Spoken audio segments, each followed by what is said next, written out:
Welcome back to CBS News 24/7. A community in mourning and an investigation underway in Louisiana after a Southern University student died in alleged fraternity hazing ritual. Police say 20-year-old Caleb Wilson was punched in the chest multiple times.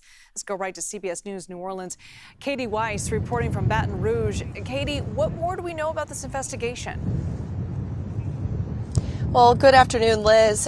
There's a lot more that we are learning now from speaking with both a defense attorney for one of the men charged in this case and from friends and family of this victim, Caleb Wilson, only 20 years old. He went here to a school in Baton Rouge, Southern University, and he was also majoring in mechanical engineering. What we do know in speaking with the defense attorney for one of the three men that is currently charged is that there may be more charges coming, and that's something that many friends and advocates of Caleb Wilson want to see. They want to see more people held accountable because right now, the three people who were involved in actual punching, in terms of punching the pledges who were there at this hazing ritual, those three men are charged. The man who is accused of actually throwing the punches on Wilson, he is charged with manslaughter. He could face up to 40 years in prison, but other people were at this warehouse allegedly the night that this incident took place, and other leadership of the fraternity may have been aware that this incident was taking place. So people want to see those folks held accountable. Such a horrible, tragic case, Katie. What are you hearing from students and then people in the community about this?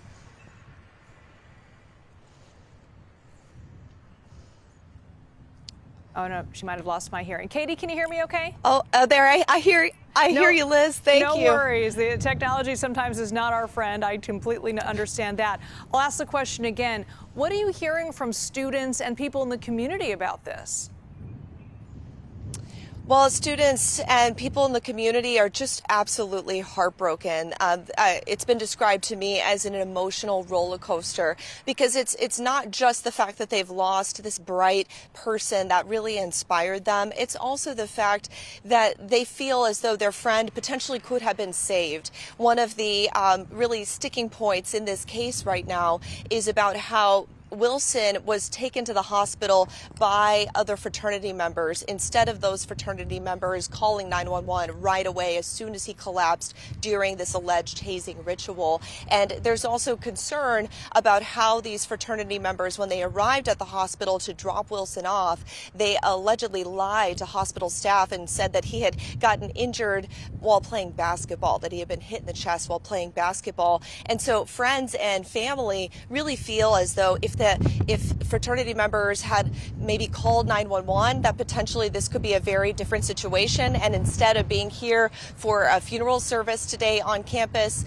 they would be still being able to spend time with him and enjoy him as the person they all remember and knew he was. What is the university saying about all of this? The university says that they are investigating this incident. They have, in the meantime, also suspended the fraternity accused in this incident. And also, in the meantime, here on campus, all other Greek organizations have been ordered to cease accepting new pledges, new members, while this investigation continues. And that order will be in place through at least the remainder of the academic year. Liz? All right, Kati Weis in Baton Rouge for us. Thanks so much, Katie.